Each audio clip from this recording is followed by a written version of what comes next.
Hello everyone, good morning guys. तो आज की क्लास है हमारी क्रिस्टी पर मार्लो। ठीक है, यहाँ से ड्रामा 2 स्टार्ट हो जाता है। ठीक है, तो क्लास स्टार्ट करते हैं। आज हम डिस्कस कर रहे हैं क्रिस्टीफर मार्लो। ठीक है, क्रिस्टीफर मार्लो की अगर हम बात करें, एक एलिजाबेथ के टाइम के एक फेमस प्लेराइट थे एंड पोएट्स थे। ठीक है, अगर हम इसके टाइम पीरियड की बात करें कब से कब तक थी, ठीक है, तो ये 1564 टू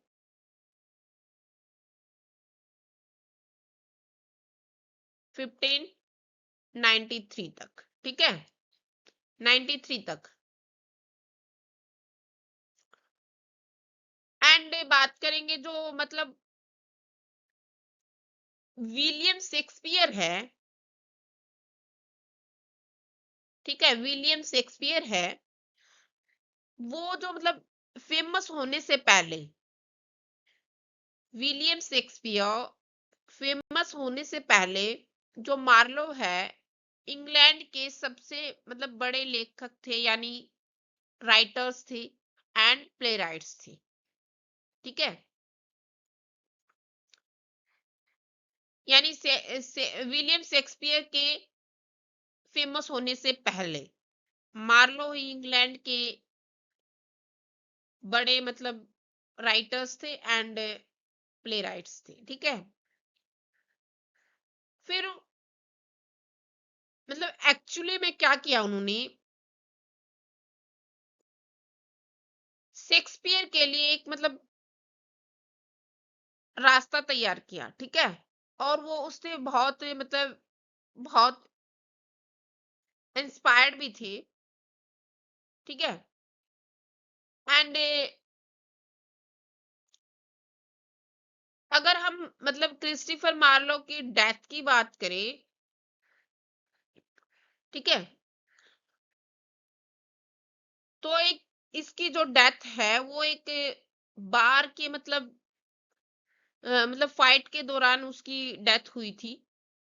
ठीक है, और उसकी बहुत कम एज में ही मतलब डेथ हो गई थी, 29 में उसकी मतलब डेथ हो गई थी। ठीक है, उनकी मौत मतलब आज भी एक बोलते हैं ना रहस्य बनी हुई है, क्योंकि कई लोग मतलब उसको मतलब जो किंग थी उसका स्पाई मानते थे। ठीक है,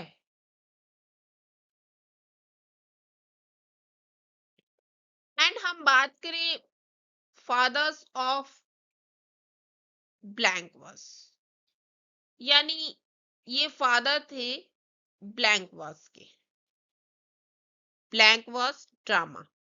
ठीक है,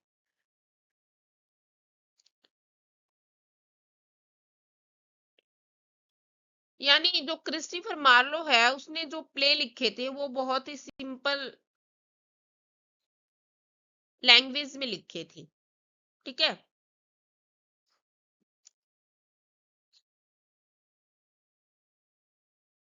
ओके, जिसको हम जिसको हम मार्लो माइटी लाइन भी बोल सकते हैं। ठीक है, मार्लो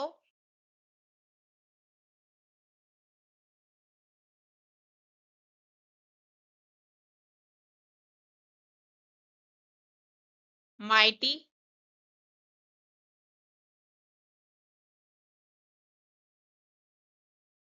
माइटी लाइन भी बोल सकते हैं। ठीक है, ये याद रखना, क्योंकि यहाँ से कुछ क्वेश्चन पूछ लिए जाते हैं। ठीक है, पूछ लिए जाते हैं। और ये जैसे मैंने बताया ये बहुत सिंपल लैंग्वेज में लिखते थे। ठीक है, ज्यादातर उन्होंने मतलब ब्लैंक वर्स का यूज किया है। एंड हम बात कर रहे हैं अब एजुकेशन की। एजुकेशन इन्होंने कहाँ से की, तो ये कैम्ब्रिज यूनिवर्सिटी से इन्होंने अपनी मतलब एजुकेशन कि अगर हम कैम्ब्रिज यूनिवर्सिटी की बात करें तो ये ग्रुप, जो राइटर्स का जो मतलब एक ग्रुप था, उसका ये मतलब क्रिस्टोफर मार्लो ग्रुप्स का एक हिस्सा था। ठीक है, एंड जिसको हम यूनिवर्सिटी वेट्स भी कहा जाता है। ठीक है, यूनिवर्सिटी वेट्स भी बोल सकते हैं। एंड हम बात करें 16th सेंचुरी में क्या हुआ, तो अगर हम 16th सेंचुरी की बात करें तो एंड में मतलब जो प्ले थे वो बहुत ही ज्यादा फेमस थे। एंड जो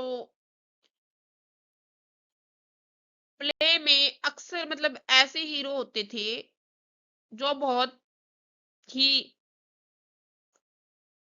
जो बहुत ही एम्बिशन होते थे। ठीक है, ओके, एंड काफी नॉलेज थी उनको, और वो जैसे पैसों के लिए यानी मनी के लिए किसी भी हद तक मतलब जा सकते थे। ऐसे हीरो होते थे उसमें 16th सेंचुरी में। ठीक है, आई होप आपको अच्छे से समझ आ रहा होगा क्रिस्टोफर मार्लो।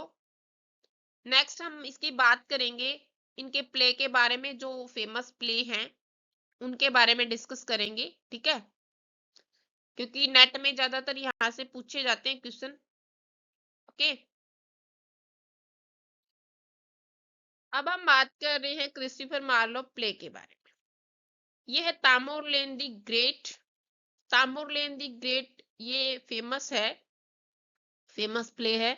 ठीक है, एंड बात करें हम इसकी ईयर की तो ये 1587 में आया।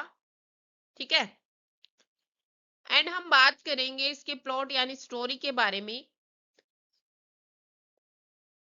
तो स्टोरी में क्या है, एक सीथियन सफर्ड नाम का है, पर्सन है सीथियन सफर्ड, मतलब एक सिंपल चरवाहा है इस स्टोरी में। ठीक है, सिंपल चरवाहा है जो अपनी मतलब पावर एंड जो नॉलेज के बल पर एक वर्ल्ड विनर बन जाता है। ठीक है, यानी वो वर्ल्ड विनर बन जाता है। ठीक है, एंड ये ये दो पार्टों में मतलब लिखा जाता है, टू पार्ट्स में लिखा जाता है इनको। ठीक है, एपिक टू पार्ट्स प्ले। ठीक है, एंड हम बात करें इसकी कुछ मतलब इसकी सक्सेस की, तो इसने यह अपने मतलब जो टाइम का एक मैसिव हिट था। ठीक है, एंड जो ऑडियंस को मतलब बहुत बहुत ज्यादा इंस्पायर्ड किया। ठीक है,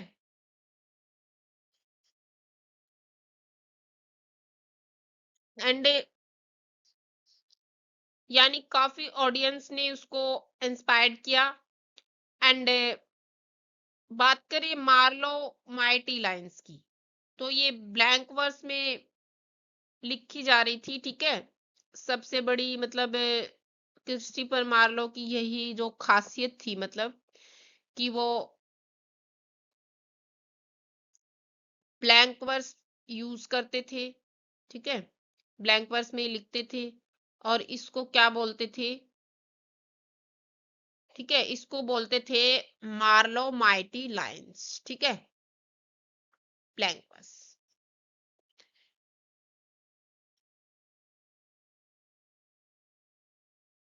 यानी ये जो लैंग्वेज थी ये काफी बोलते ना स्ट्रांगली, मतलब बहुत ही पावरफुली थी। ठीक है, एंड इम्पैक्ट पड़ा इसका ब्लैंक वर्स का, मतलब जैसे शेक्सपियर के जो प्ले हैं उनका एक मतलब क्या बन गया, एक स्टैंडर्ड बन गया ड्रामा। ठीक है, इंग्लिश ड्रामा में। ठीक है,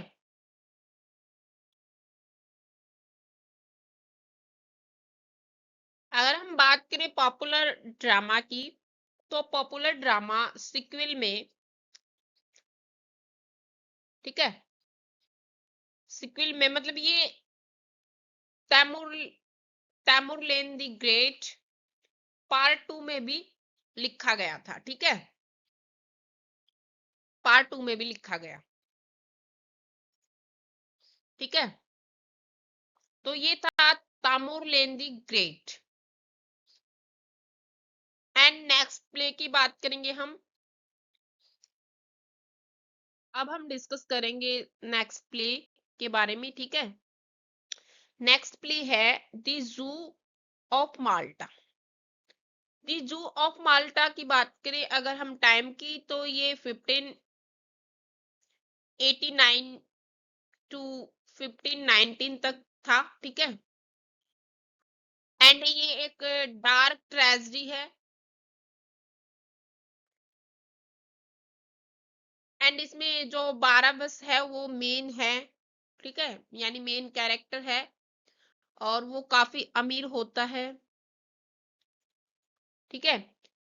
और जब माल्टा के जो गवर्नर है, माल्टा है एक जगह, और उसके मतलब गवर्नर हैं, वो काफी उसकी मतलब धन दौलत छीनने की कोशिश करते हैं, यानी छीन लेते हैं, ठीक है।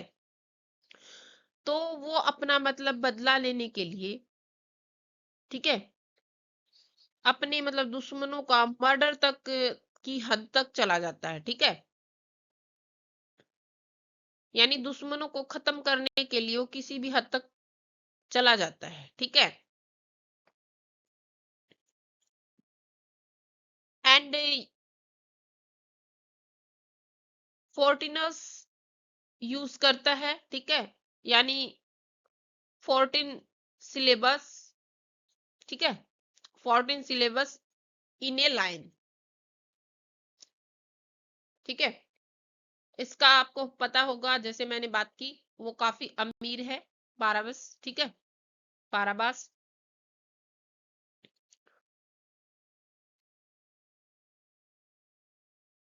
नेक्स्ट बात करेंगे हम, तो अब हम डिस्कस करेंगे एडवर्ड टू। ईयर की बात करें तो ये 1592 में आया, ठीक है। One of the first great English history play था ये, ठीक है, ओके। यानी एडवर्ड टू है जो, वो एक बहुत ही पुराना और फेमस इंग्लिश हिस्ट्री प्ले है, ठीक है। यानी ये 1592 के आसपास लिखा गया था, ठीक है। इस प्ले में मतलब क्या दिखाया गया है कि कैसे किंग एडवर्ड की, किंग एडवर्ड है जो, किंग एडवर्ड टू को मतलब कैसे उसकी जो मतलब डिपोजिशन है उसको मतलब कैसे गद्दी से हटाया गया, ठीक है।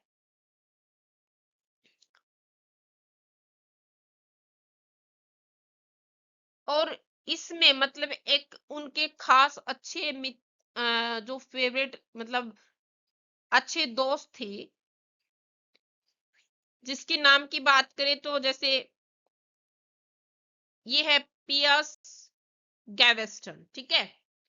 पियर्स गैवेस्टन के बीच मतलब एक कंट्रोवर्शियल रिश्ता दिखाया गया है, यानी रिलेशनशिप दिखाया गया है इन दोनों का, ठीक है।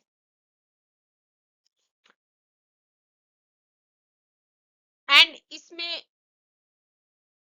इंस्पायर्ड थे शेक्सपियर रिचर्ड टू ने अपने फेमस मतलब ड्रामा को लिखा, रिचर्ड टू को, ठीक है। नेक्स्ट हम बात करेंगे, अब हम बात कर रहे हैं नेक्स्ट डीडो क्वीन ऑफ कॉथरेज, ठीक है। डीडो क्वीन ऑफ कॉथरेज की बात करें तो ये 1585 टू 1587 तक, ठीक है। ये क्रिस्टोफर मार्लो का फर्स्ट प्ले था एंड ये किस पे बेस्ड है, वर्जिल एनिड पे बेस्ड है। ठीक है, अगर हम इसकी स्टोरी की बात करें तो ये एक कॉथरेज की मतलब कॉथरेज की एक किंग होती है डिडो। ठीक है, उसकी एक स्टोरी है ये। वो एक एनिश प्रेम करती है यानी लव करती है, और जो एनिस है उसे मतलब छोड़कर चला जाता है। एंड जो लास्ट में जो डिडो है वो सुसाइड कर लेती है। ठीक है, तो ये चीजें दिखाई गई है लास्ट में, मतलब ये ट्रेजिक लव होता है। ठीक है,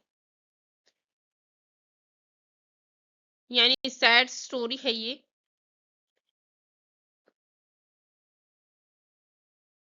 नेक्स्ट बात करें हम नेक्स्ट स्टोरी की, नेक्स्ट प्ले के बारे में बात करेंगे हम। The massacre at Paris. The massacre at Paris की बात करें तो ये कब लिखा गया, 1593 में। ठीक है, 1593 में ये लिखा गया एंड पॉलिटिकल थ्रिलर था ये। ठीक है, एंड जो हुआ था 1572 में। ठीक है, 1572 में हुआ ये, टू है ये। ठीक है,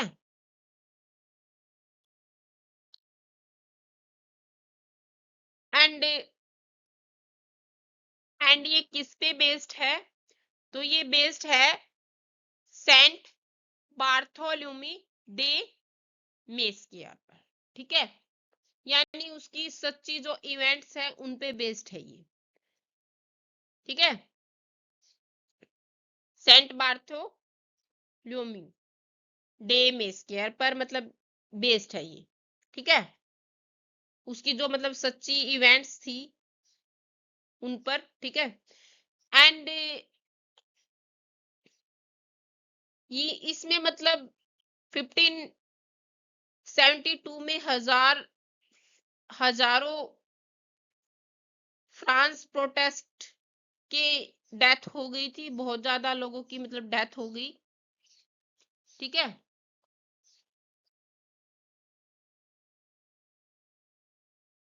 अगर हम बात करें स्क्रिप्ट की, मतलब उस टाइम पे क्या हालत थी, तो जैसे इमेज में लिखा है कि आज जो स्क्रिप्ट है, ठीक है, यानी जो आज स्क्रिप्ट है, आज की जो स्क्रिप्ट है वो म्यूटिलेटेड है। ठीक है, इसका मतलब है कि जो स्क्रिप्ट यानी या तो अधूरी है या उसमें मतलब जैसे एडिटिंग कर करके बचाया गया है उनको। ठीक है, यानी बहुत छाट के उनको मतलब एडिट करके दिखाया गया है। ठीक है, इसलिए ये असली ओरिजिनल वर्जन जैसी नहीं है। ठीक है, यानी एक ओरिजिनल वर्जन जैसी नहीं है ये। ठीक है, इनमें मतलब दी मेस्केयर एट पेरिस में ये चीजें दिखाई गई हैं। आई होप आपको ये क्लास समझ में आई होगी। ठीक है, तो आज की क्लास यहीं तक थी। नेक्स्ट हम एक ग्लॉसरी ऑफ लिटरेरी टर्म्स की क्लास में फिर मिलते हैं। ठीक है।